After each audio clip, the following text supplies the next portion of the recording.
And I confirm that we do not intend to lead any further evidence, oral or otherwise, and that would be the applicant's case.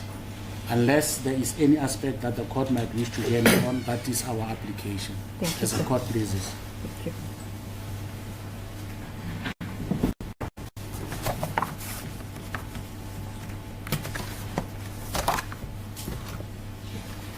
Mr. Kodwa, can you please rise?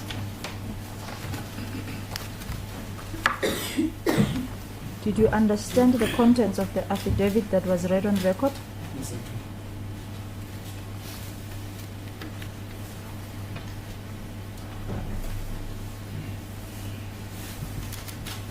Do you confirm the contents?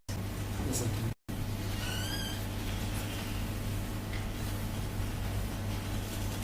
I All right, your attorney indicated that you omitted in the affidavit itself to include the fact that are there any protection orders granted against you? There are none. Thank you.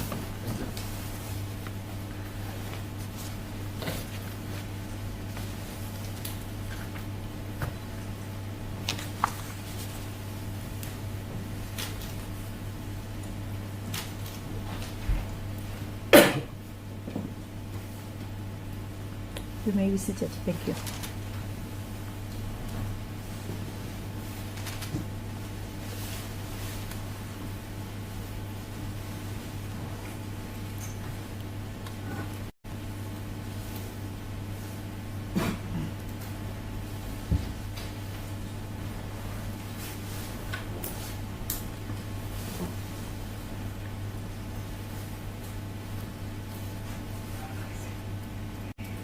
Your cell phones, I'm requesting now for the last time. Switch off your cell phones, please. I humbly request.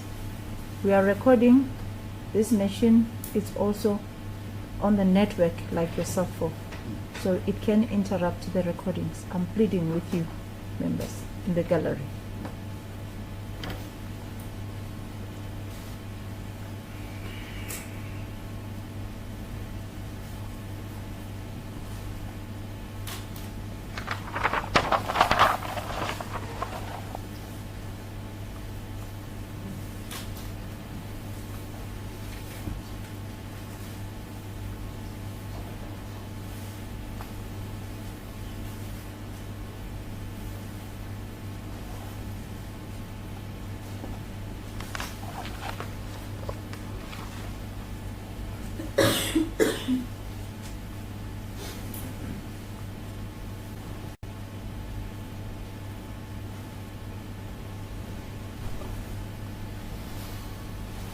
The affidavit of the second applicant is marked Exhibit B, and the case of the second applicant is closed. I'm handing over to you, Counsel, Mr. Kabi.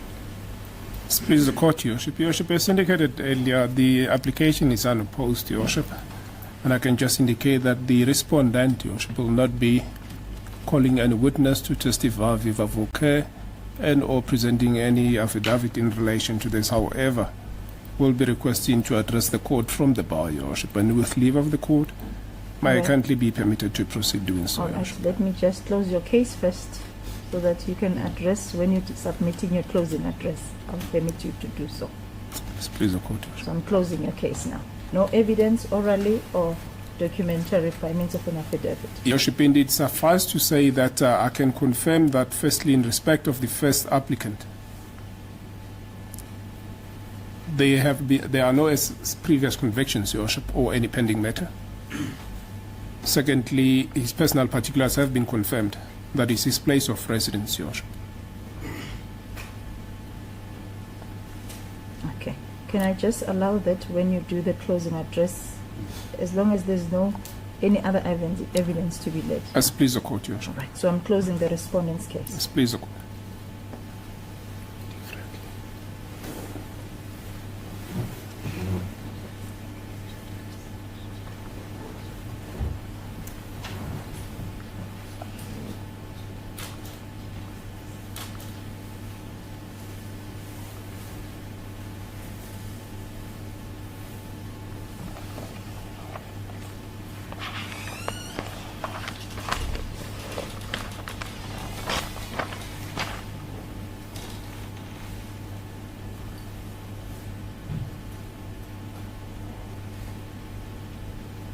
Mr. Smallsmith, may I just get your closing address, sir?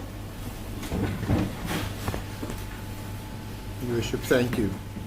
Your Worship, one may wonder why, where the state has no objection to bail and the accused wants bail, that the ultimate decision lies with the court. And the reason for that is very simple.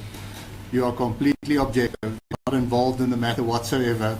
You played no part in the investigations. You do not know the accused, and you would adjudicate the matter on the evidence presented before you today. That is how our legal system works.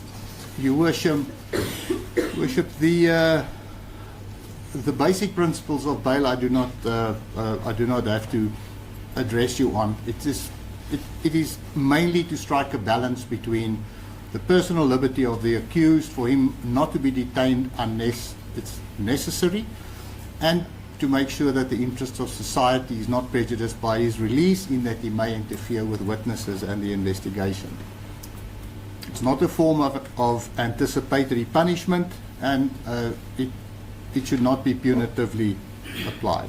So under those circumstances, Your Worship, I believe that the evidence should move Your Worship to decide that it is in the interest of justice for the applicant, accused number one in the matter, to be released on bail.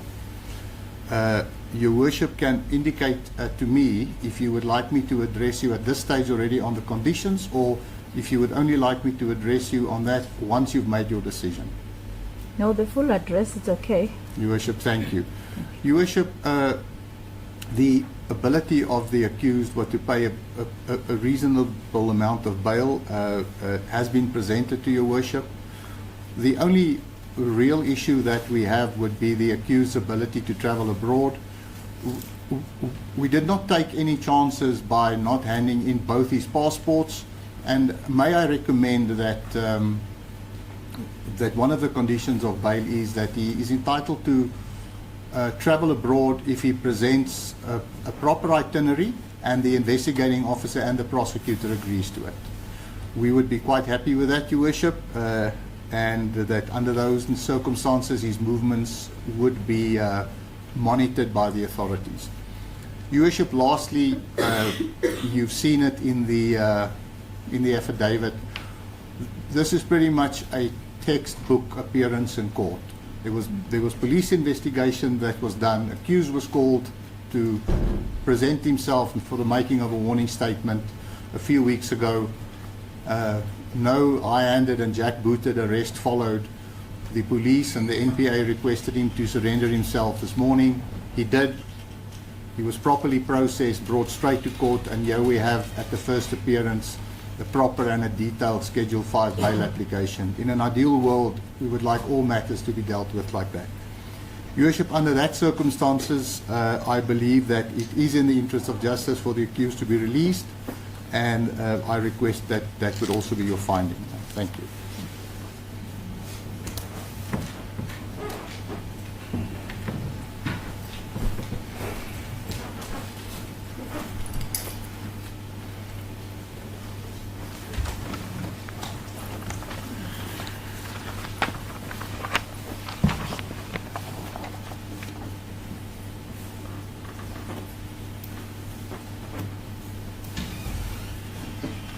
My apologies. There is one very important aspect that I omitted because I only heard it a short while ago.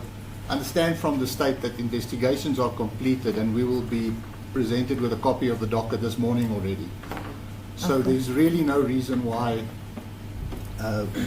this matter would not be able to start as soon as proper instructions have been taken and the court roll permits. Thank you. Mr. Majabu, closing address, sir. Firstly, Your Worship, a useful starting point is to deal with the law. I submit, Your Worship, that we have discharged the onus that rests on my client as the applicant in the form of an affidavit, which in and of itself is evidence under oath, and it stands before you uncontroverted. Secondly, if one was privy to the charge sheet prior to the drafting of the affidavit, I would have gladly relished an opportunity to say something about the strength of the state's case. To the extent that the charge sheet was handed to me literally across the table by my learned friend, I beg leave of the courts to just say one or two from the bar, because I do believe that it would be an important aspect that should go into the potpourri of factors that the court will consider, notwithstanding our collegial arrangements that the matter is unopposed. I'm one who doesn't like to leave things to chance. I've had my hand beaten a few times with the NPA.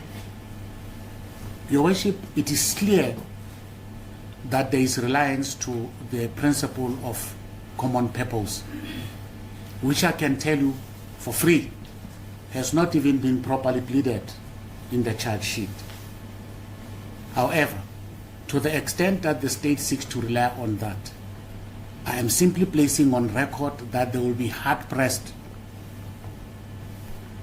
to draw the legal nexus on which a common purpose is pegged with reference to the specific provisions of PRECA.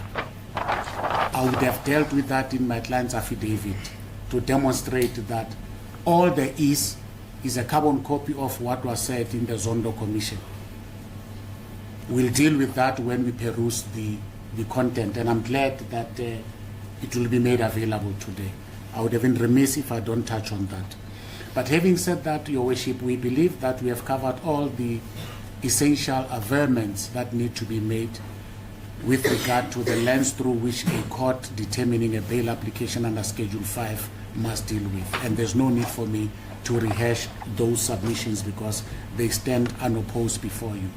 The only last issue to deal with, and I'm latching on to what my learned friend has said, if indeed the investigations are complete, then there is little or no reason for any other form of stringent bail conditions apropos the investigation being imperiled may be attached. However, we do not say that the court is not at liberty to impose any other conditions as the court might deem fit. However, to the extent that the court might be, and pardon me for being futuristic, inclined to give a condition with reference to the contact of state witnesses, I think now it may be opportune for the state, when he's on his feet, to then say, these are the witnesses that we would like you not to make contact with, because it is no longer a secret, because the investigation is complete and will be given a content of the docket today. If we don't deal with it in that manner, Your Worship, we run the risk of being back here to deal with a possible application for the variation of a bail. And I'm saying it collegially and with respect. That's the one thing. The second thing, Your Worship, you will note that in the bail affidavit, we deliberately state clear of saying anything about the official state passport. That does not belong to my client as of right. He can be recalled to one fact. He might not even be a minister beyond these proceedings, and therefore, by operation of law, that particular passport must go back to the state and it be destroyed. So we are not being disingenuous when we elected not to say much about it. And of course, with regard to his personal passport, our offer still stands. If the state feels that they need it for whatever reasons, we'll gladly hand it over, provided that in the event he were to be required to travel for personal or whatever means, as a non-flight risk, we believe that he should be entitled to have that opportunity to travel be availed to him.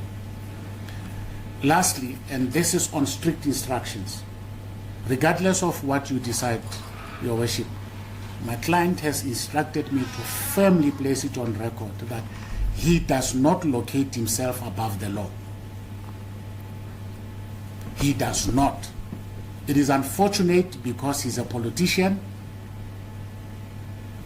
which is a matter of public record, that anything that pertains to his rights is even violated by those who are supposed to protect his rights. It's not for the court to have any ruling to be made on this, but I am under instructions to say, at the first available opportunity, one phone call by Colonel Bojosi, he was raring to go and he went to see Colonel Bojosi earlier than what he would have intended. And lo and behold, out of the goodness of his heart and as a respectable and respectful citizen, his imminent arrest was publicized.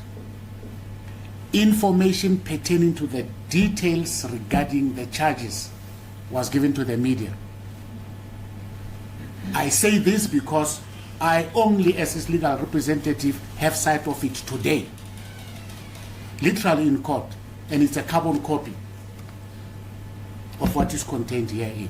I'm simply asking the court to take judicial notice of that because it does implicate directly on his rights as encapsulated in Section 35. The fact that he's a minister does not denude him of his rights and does not entitle the NPA or anyone for that matter to violate his rights in the manner that had happened.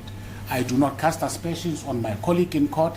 He has been anything, absolutely an epitome of professionalism.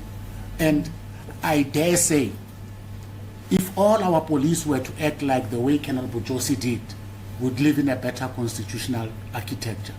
He has been very professional in the manner in which he dealt with my client up until his appearance. All culminating in a point that says he is by his own conduct a candidate to be released on bail. And having said that and mindful of the fact that the court has not had any evidence to the contrary, I believe this is a point at which I must shut up because I do believe that I have made the point on behalf of my client. And if the court is so persuaded, I will humbly ask that he be released on 25,000 rands of bail. If there is any other intended conditions that the court is thinking of imposing, I'm ready to deal with those considerations while I'm on my feet. Other than that, Your Worship, I am indebted to the court and my colleagues for the indulgence. I do believe that Mr. Zizi must be sent home. Thank you. As the court pleases. Thank you, sir.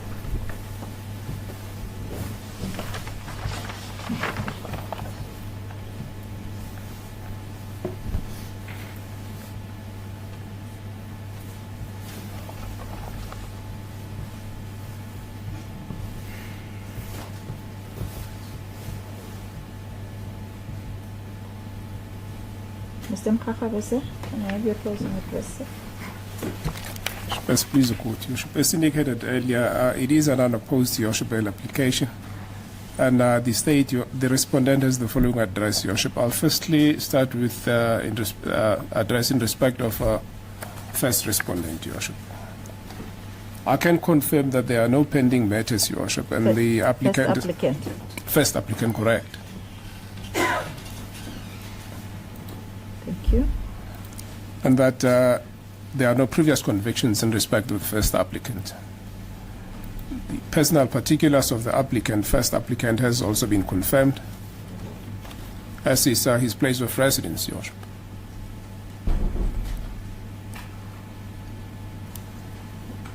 The manner of arrest of the first applicant, Your Worship. The applicant was telephonically contacted around the 15th of May this year, that is 2024, where a warning statement was obtained. He has been in contact, Your Worship, with the investigating officer, with his legal representative, which then eventually culminated in him handing himself over to the police, where he was then arrested this morning, Your Worship. So that would imply that the first applicant, Your Worship, is not a flight risk.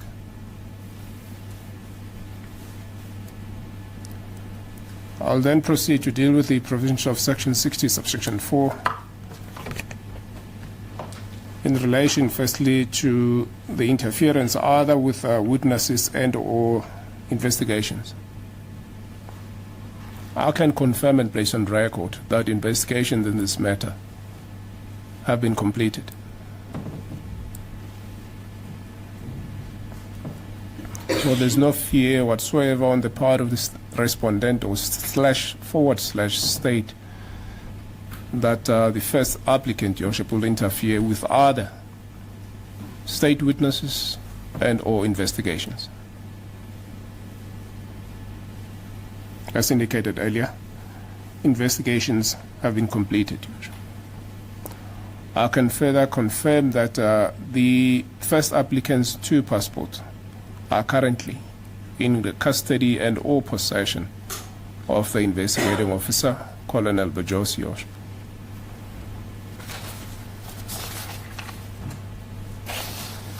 The one aspect that I need to deal with in respect of the first applicant, Your Worship, I can just refer the court as well as my learned 2 colleagues specifically in respect of Mr. Small-Smith.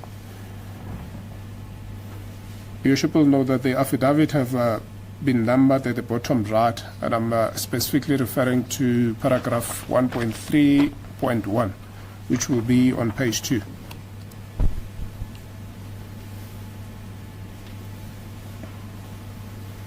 Which reads as follows: it is open codes. I have valid South African and Canadian passport, which I have handed to the investigating officer today. I request that I be permitted to travel abroad, provided I get permission of the investigating officer and or prosecutor.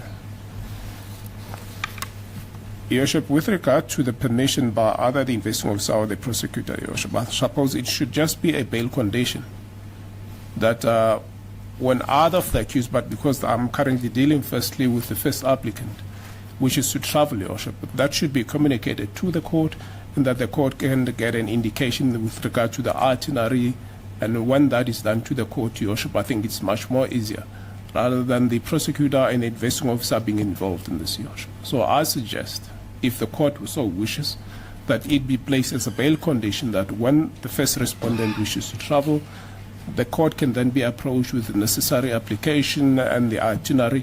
Then the court can then record that on the charge sheet, Your Worship, rather than avoiding a situation where the prosecutor or the investigating officer, Your Worship, will then be involved in granting the accused or the applicant, shall I say, a permission to travel, Your Worship.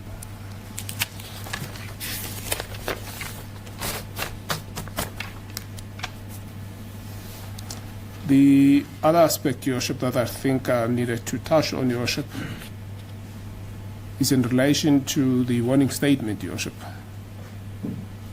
It is correct that a warning statement has been obtained in respect of the first applicant, Your Worship. And that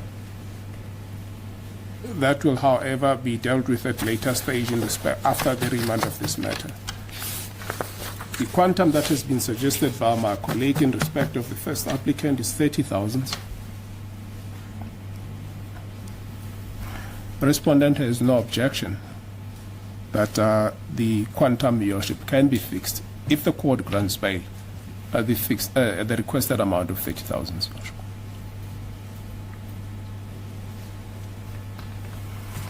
Your Worship, in respect of the first applicant, Your Worship, unless there is any other aspect on which this honorable court wishes to hear me, that will be the address in respect of the first applicant. Nothing further, thank you. Nothing further, correct. Yeah. All right. I'll deal, Your Worship, with leave of the court, now proceed dealing with the second applicant, Your Worship. Likewise, the second applicant has no pending matter that has been confirmed, and there's no previous convictions.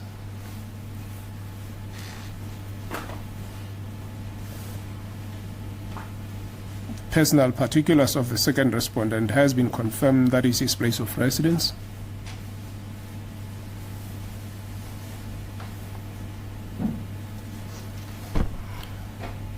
And with regard to the manner of arrest in respect of the second applicant, likewise with the first applicant, the second applicant was telephonically contacted around the 15th of May 2024, where a warning statement, Your Worship, was signed.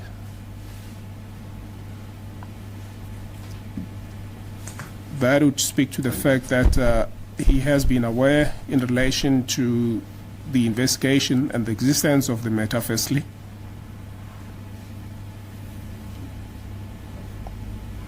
And secondly, the respondent submits that speaks to the fact that the second applicant is also not a flight risk.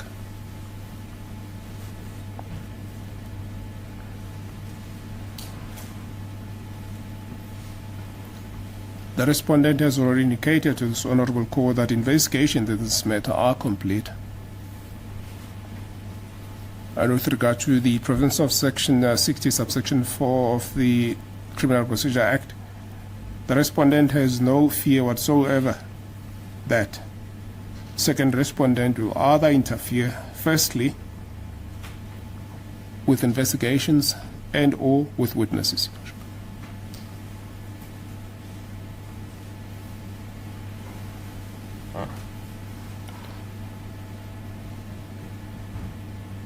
Your Worship, the respondent can also confirm that the personal passport of the second respondent is currently in the custody and or possession of the investigating officer, Your Worship.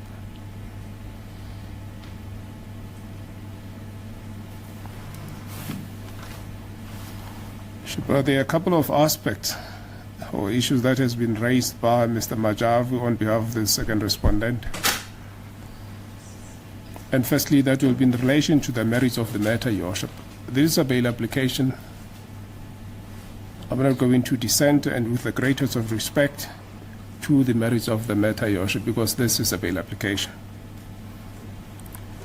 With regard to witnesses, Your Worship, my colleague had suggested that the state at least should provide the court with list of witnesses which the state intends to call, so that at least the second respondent can know, and by extension, the first respondent would know who the witnesses are in this matter, Your Worship. Your Worship, indeed, the investigations are complete. Copies of the docket are ready to be provided to the defense.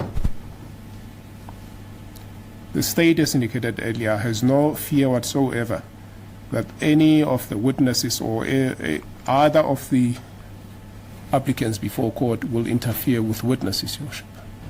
If by any chance that arises, Your Worship, that will be dealt with at that particular stage, Your Worship. But there is no fear whatsoever, and that should be re-emphasized, that the respondent has no fear whatsoever that either of the two applicants will interfere with the witnesses.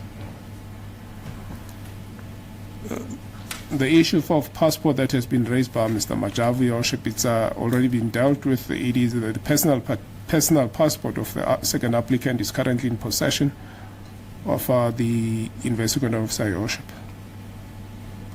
And likewise, the issue of traveling, if he wishes to do so, the second respondent, Your Worship, it would only be appropriate, Your Worship, as I have already indicated with regard to the first respondent, that by extension be applicable to the second respondent, that when the bail condition should then be ordered by the court, that when the second respondent also wishes to travel, the court be approached with the necessary application, with the necessary itinerary, and the court will then make a decision in respect to that particular application, unlike, as indicated earlier, that either the state or the prosecutor or the investigating officer should decide or be advised about the possible traveling abroad of either of the applicants.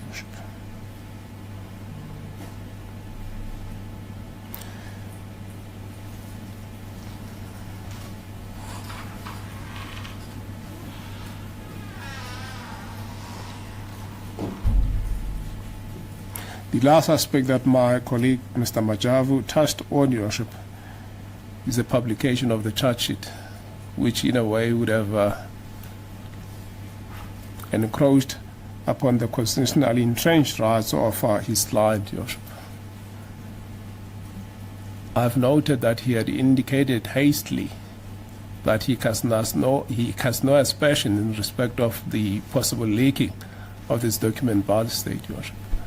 I can clearly indicate, Your Worship, that I only gave or provided both my colleagues this morning the charge sheet.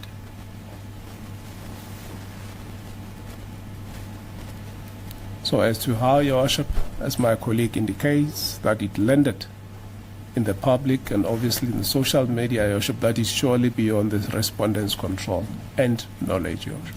That I can categorically state, Your Worship.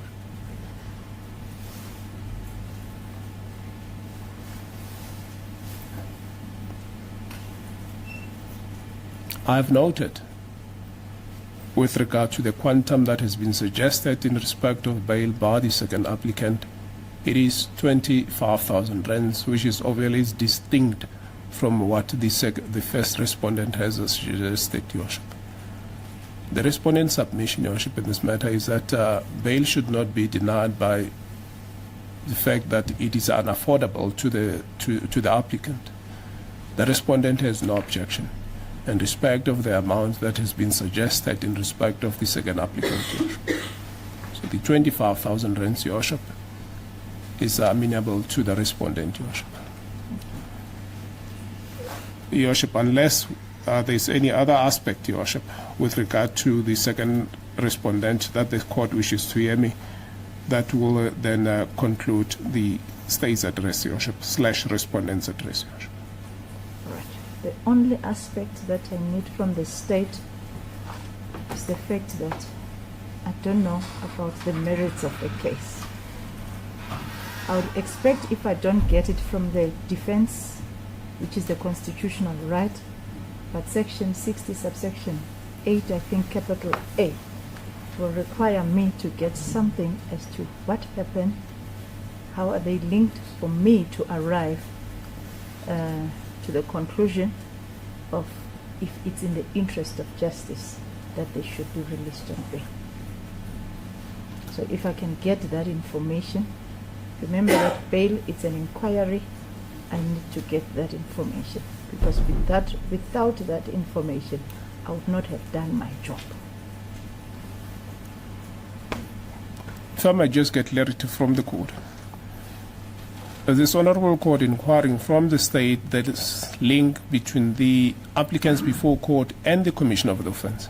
If you can give me, if you don't want to disclose too much, but I need to know as to what happened on the facts, then I'll be able, because it's not me, it's also the section, if I can read it on record.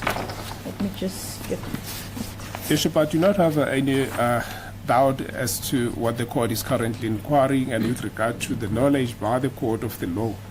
Suffice to say that I can just indicate at this stage, Yeah. the charge sheet is attached to the J15, Your Worship, and there are facts in relation to the preamble to the charge sheet, Your Worship. So it is currently common knowledge, Your Worship, and that will be in respect of the preamble to the charge sheet from paragraph 1 until paragraph 12, Your Worship, clearly indicates the basis or the cracks of the charges that are preferred against both applicants before court. All right, should I read it as it is, or the state does not want to read that part for the record's sake? Then I'll limit myself to paragraph 1 to paragraph 8 of your charge sheet. It currently forms part of the record, Your Worship. But if the court is amenable that the respondent should read it into the record, Your Worship, I may then proceed doing that, Your Worship. Please do. As Thank you, please the Mr. court, Your Mpapa. Worship. Your Worship, I will then proceed. I will dispense the reading of the top portion of the charge sheet, Your Worship, and I will then proceed reading from paragraph 1. Thank you, sir.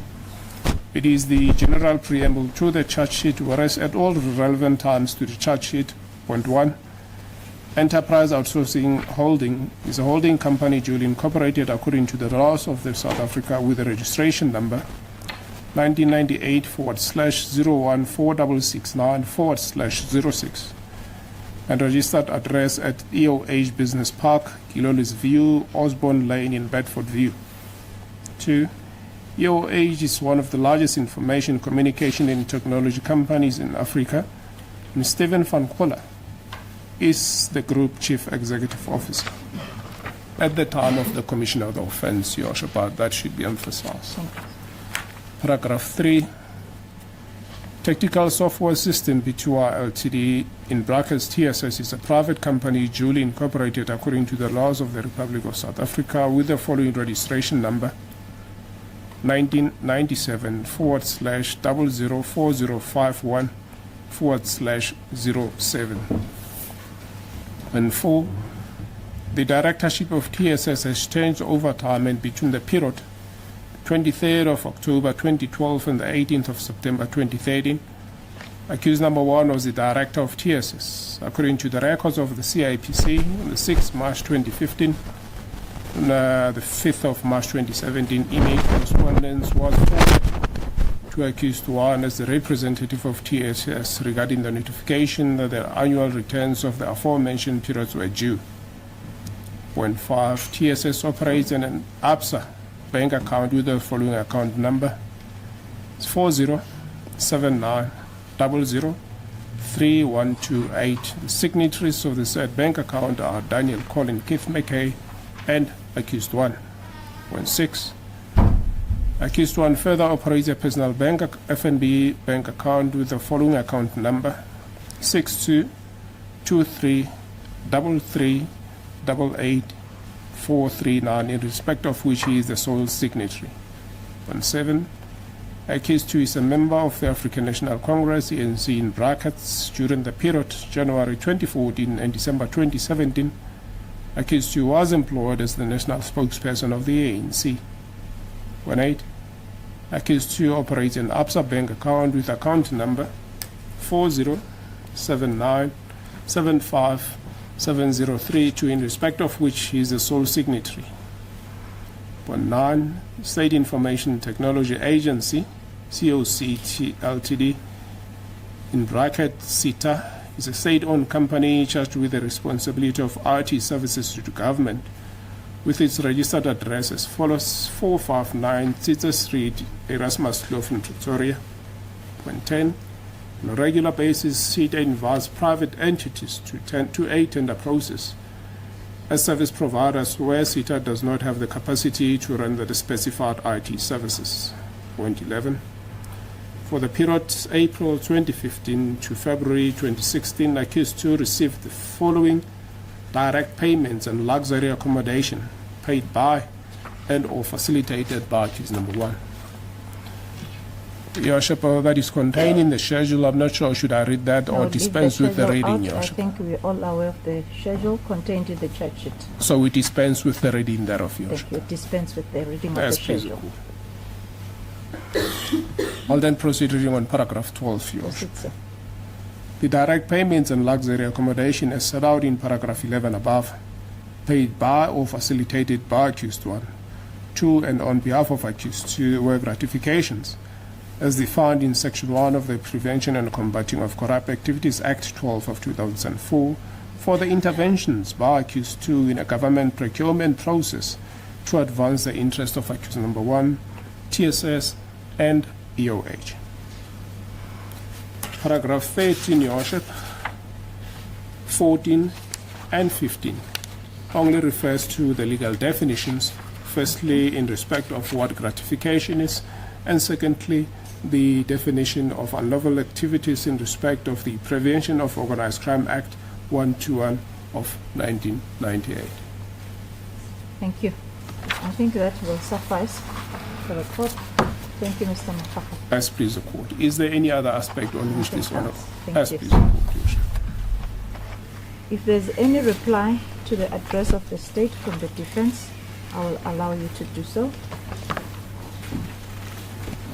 Your Worship, I'll be brief. It seems as if the only issue here is what do we do in the event that the applicant wants to travel overseas. May I say he's got no plans at the moment. May I also say that my suggestion that the police and the prosecutor has to approve it is because of the fact that their stance on bail is that it's an unopposed application, and you've heard their view on the unlikelihood of the applicant running away, if you'd excuse the colloquialism. Why I did not recommend that you should have a say on that, ma'am, is because it is going to create unnecessary legal fees and quite a bit of effort for everyone to come down to court in a matter where the police and the prosecutor has already expressed their view. However, you're in charge of the proceedings, and if you would like to monitor from the bench the movements of accused 1 and accused 2, I will have no issue with that. But from a practical point of view, I'm very confident that I can leave the yes or no's in the hands of the police and the prosecutor.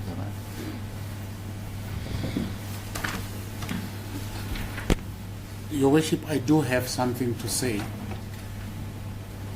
Firstly, there was merit to my reference to having not said something about the merits. My understanding of the law is that for the court to exercise its discretion, it has to have some semblance of what the issue is about. So the court was spot on when the court asked that question. With respect, it is not open to the state to say we don't want to descend into the merits. Otherwise, on what basis can the court then exercise its judicial discretion? But I'm happy with how the court has dealt with that aspect. I will not belabor it. Safe to say, if we had the charge sheet, we would have quite simply pointed out to the state the error of their ways, which would have weighed heavily in the consideration of whether or not the interest of justice permit my client's sentence. We can't just leave it to chance just because the state says we're not opposing. And the point is this. My learned friend says to you, paragraphs 14 and 15, don't worry, it just talks to the definitions. But exactly that is the nub of the issue. We are brought here on common purpose. It's a fact. We are brought here on breaker. And central to the whole case is the issue or the definition of gratification. And you know what is interesting, Your Worship? You look at what the allegation that has been read into the record is about who paid who and the schedule that we omitted. And my client is described as an ANC official, a spokesperson, not in government, no indication in the preamble as they are required to do by law, not because Majavu says so. What is the nature of the gratification of an unlawful nature from a non-government official? And as a matter of fact, the ANC is not even co-accused here. That is why I refer to it. But that's an issue about which we'll fight in the trial court.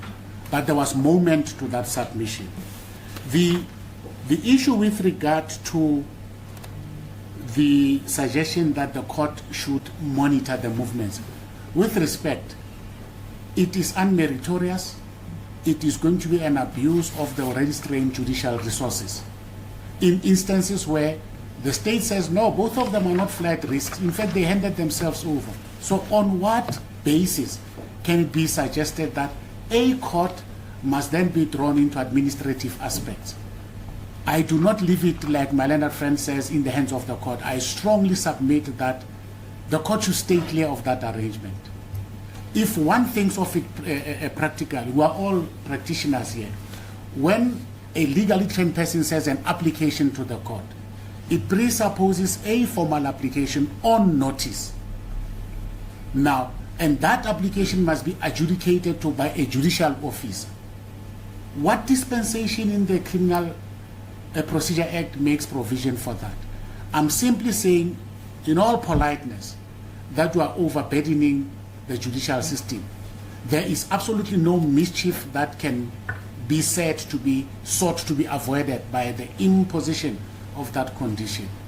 I therefore humbly urge the court to rather, if the court is so inclined, leave it at saying the applicants, certainly on behalf of my client, he must do no more than notifying the investigating officer. He does not have a direct link with the prosecutor for that matter. It is for the investigating officer to liaise with the prosecutor who's managing that particular docket and to say, I intend traveling, here is my itinerary. Ordinarily, the courts don't get involved in those extracurricular arrangements. Why now?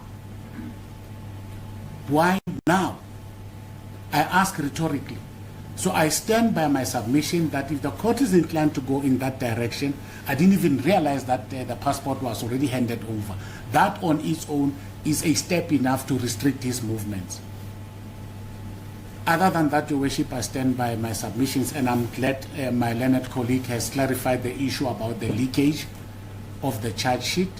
I was not suggesting that it is him. He's a decent fellow. I've known him for many years. But the fact of the matter is the media and other people other than my client have a duplicate of this charge verbatim, and I only got it a few minutes ago as confirmed by him. It is something that we'll deal with outside of this court, but I just needed to place it on record to worship. Those are my submissions. As a court pleases. Thank you. If I may, Okay, Mr. Mkakavi. just one aspect, and that is in relation to whether or not both applicants, Your Worship, when intending to travel at a later stage, should then approach the court, or there should be an arrangement between the prosecutor, investigating officer, and any of the clients, Your Worship, or the applicants. I, for one, Your Worship, I'm not going to monitor the movements of not only these applicants before court or any other accused for that matter, Your Worship. So I'm not going to be involved in relation to that. If the court is inclined to take the view of the defense in relation to that, there must be an arrangement between the investigating officer and the applicant, Your Worship. That may be so, Your Worship, but the respondent is not going to get involved in that. Hence, there was a suggestion that let it be on record, Your Worship, and that it forms part of the bail condition, Your Worship. I understand the legal fees and implications that are involved in bringing an application or for any other appearance, Your Worship. But this respondent, Your Worship, cannot certainly be involved. And I'm glad Mr. Majavu raised this, that the applicant or accused does not have any direct contact with the state, Your Worship. And as a result, if that were to be done, it should be done, if the court is inclined to do that, between the investigating officer, Your Worship, and the accused, Your Worship, /respondent. However, I still suggest that it should be on record, formally in court, so that that can be done on record, Your Worship. That will be the respondent's final address. Thank you, sir. All right, I will just give an extemporary ruling just to speed up this matter.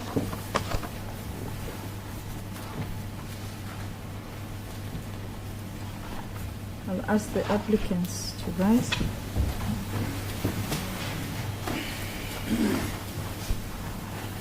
The first and the second applicant are standing before this court on charges of corruption, where the amount involved falls under Schedule 5. They are lodging an application for their release on bail. The purpose of this bail is to strike a balance between the interest of society and the liberty of an accused person. In terms of Section 6011B of the Criminal Procedure Act 51 of 1977, the accused shall be detained in custody until he or she is dealt with in accordance with the law. The section has shifted the onus that rested on the state in bail applications to the applicants, who has to adduce evidence to prove on a balance of probabilities that the interest of justice permit his release on bail. To consider what is in the interest of justice, the court is guided by the factors listed in Section 60, subsection 4A to E, which are listed as follows: where there is a likelihood that the accused, if released on bail, will endanger the safety of the public or any particular person, or will commit a Schedule 1 offense, or where there is a likelihood that the accused, if released on bail, will attempt to evade his or her trial, or where there is a likelihood that the accused, if released on bail, will attempt to influence or intimidate witnesses, or to conceal or destroy evidence, or where there is a likelihood that the accused, if released on bail, will undermine or jeopardize the objectives or the proper functioning of the criminal justice system, including the bail system, or where, in exceptional circumstances, there is a likelihood that the release of the accused will disturb the public order or security. The court has to weigh the interest of justice against the right of an accused to his or personal freedom, and in particular, the prejudice such accused will suffer if bail is refused. In doing so, the court will be guided by the factors listed in Section 60, subsection 9, that is A to G. Bail is a constitutional right of an applicant. Section 35, subsection 1F of the Constitution provides that everyone who is arrested for allegedly committing an offence has the right to be released from detention if interest of justice permit, subject to reasonable conditions. In the matter of S versus Acheson, 1991, Volume 2, SACR, page 805, and cited with approval in Nell and others versus S, 2018, Volume 1, SACR, page 76 to Jake. The Honorable Court stated that an accused person cannot be kept in detention pending his trial as a form of anticipatory punishment. The presumption in law is that he is innocent until his guilt has been established in a court. The court will therefore ordinarily grant bail to an accused person unless this is likely to prejudice the ends of justice. The unreported case number A82 of 2013 of S versus Nkuna from Gauteng, North Pretoria, delivered on the 22nd of February 2013, states that a court hearing a bail application should ensure that the strength of the state case and the probability of the conviction, when considered, does not displace the central, namely whether the interest of justice permit release on bail. In Matebula's case, it was stated that the strength of the state case should not displace the central question in any bail application, which is whether or not the interest of justice permit the release of an accused. Now the court will come and deal with the evidence presented. I would say that the Act, the Section 611B, requires that evidence be presented, and it was done so in this matter, where Exhibit A and Exhibit B were considered as evidence and were presented by the applicants. The state did not lead either oral evidence or present documentary evidence in the form of an affidavit. So there was no evidence tendered by the state. However, they addressed court from sidebar, where they addressed the court on their on how they feel that the applicants should be granted bail, and also on the merits of the case. So the court will say that I'm not going to repeat the personal information that has been given to this court covered by Exhibit A and Exhibit B, but the court will state that yes, it is in the interest of justice. There is no factor that is stated in Section 60, subsection 4 to subsection E that is present in this matter that this court should deny bail. Furthermore, the state is not also opposing this application.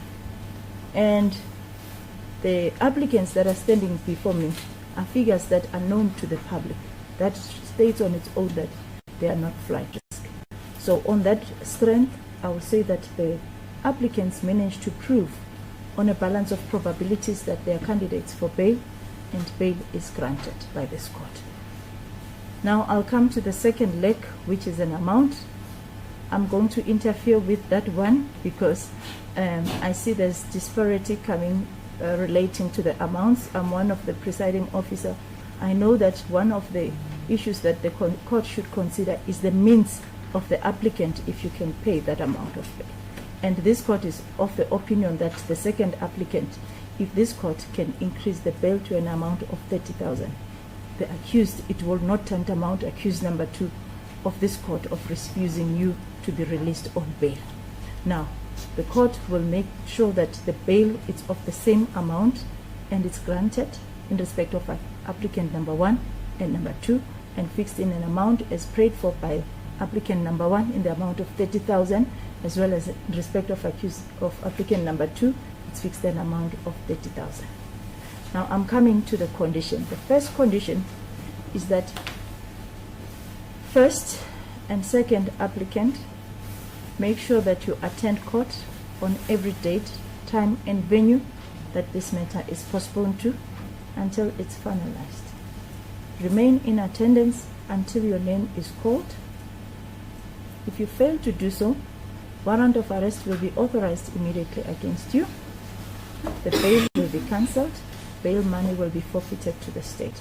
Secondly, failure to attend court, it is a criminal offense on its own.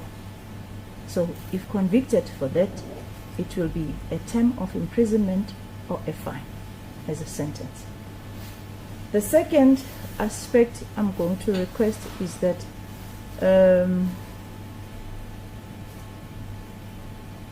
it pertains to the passports. I agree that the passports which I have been handed to the investigating officer, probably I'm talking about the personal passport. I don't have any issue regarding the one of the state pertaining to applicant number 2, because that one falls away the moment you lose from the position. So on the personal passports, will be kept with the IO till finalization of this matter. All the personal passports that you have, applicant 1 and 2. If there is a movement that is warranted outside the country, the IO should be informed of that movement so that the IO can know about your movement.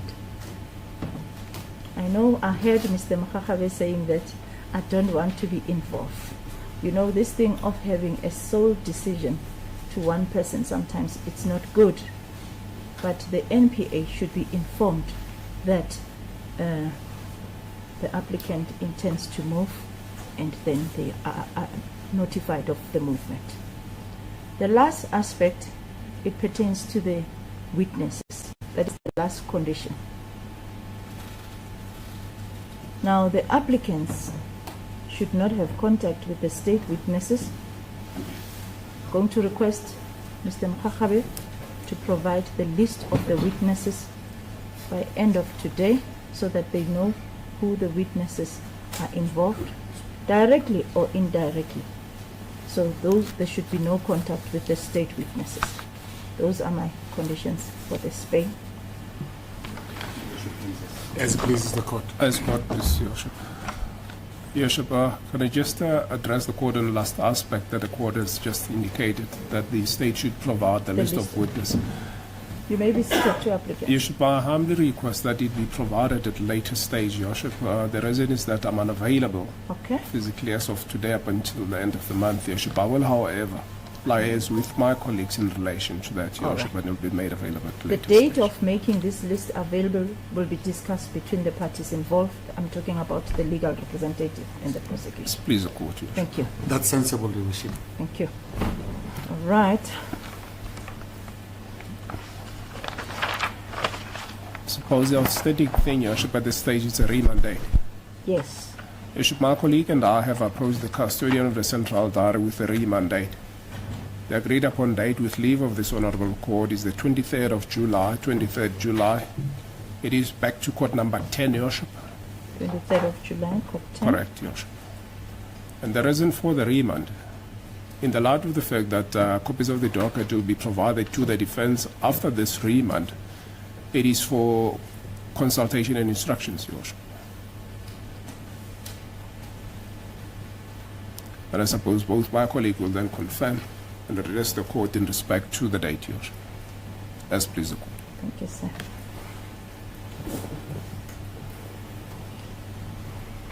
Mr. Small-Smith? Your Worship, we've agreed to that date in advance, and we will collect the copies of the docket now, and hopefully on that day, if all the pre-trial issues have been finalized, we'll be able to postpone for trial, Your Worship. Thank you. Your Worship, I confirm the suitability of the date. I also confirm that my learned friend on behalf of the state has indicated that the investigating officer is in a state of readiness to give us hard copies of the docket today. And on that basis, between now and the next date, we should engage with regard to all pre-hearing matters so that we don't overburden this court unnecessarily. So if the docket is made available, it's all systems. Thank you. As a court pleases.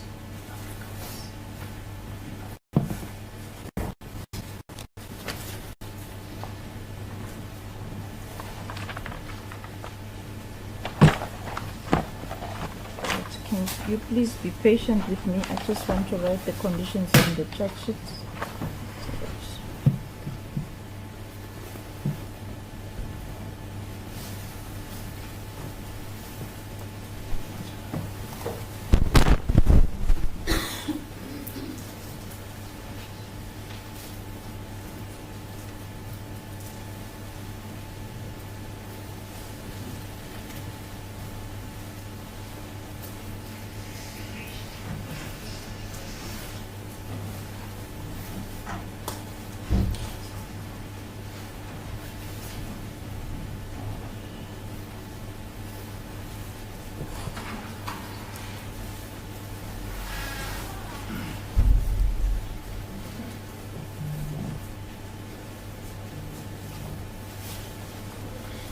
Your Worship, may I beg leave of the court to approach? You can do so.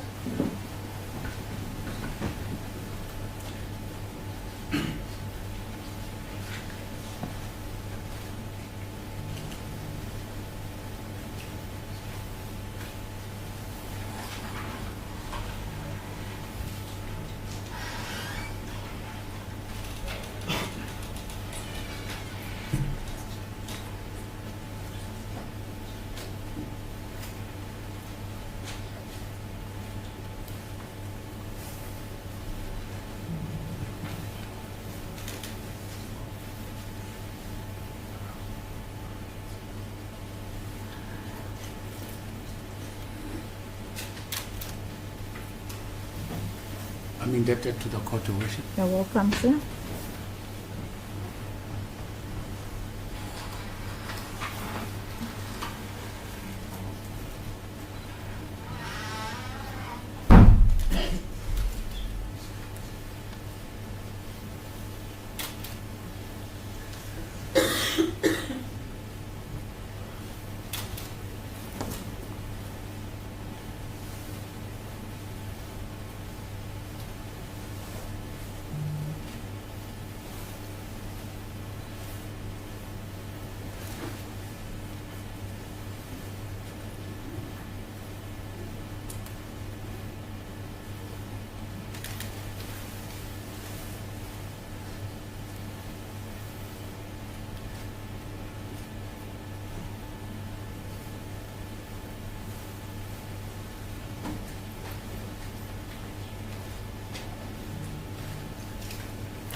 May you please raise the two applicants?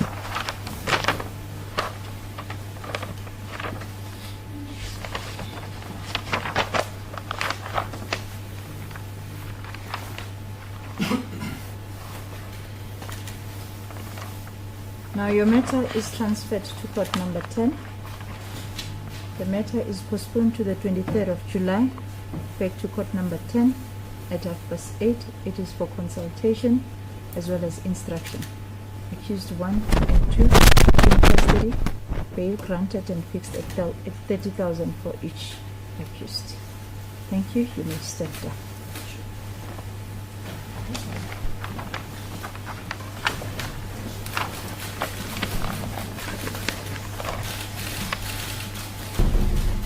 Your Worship, might we be provisional excused to go and pay? Yes, sir. Thank you.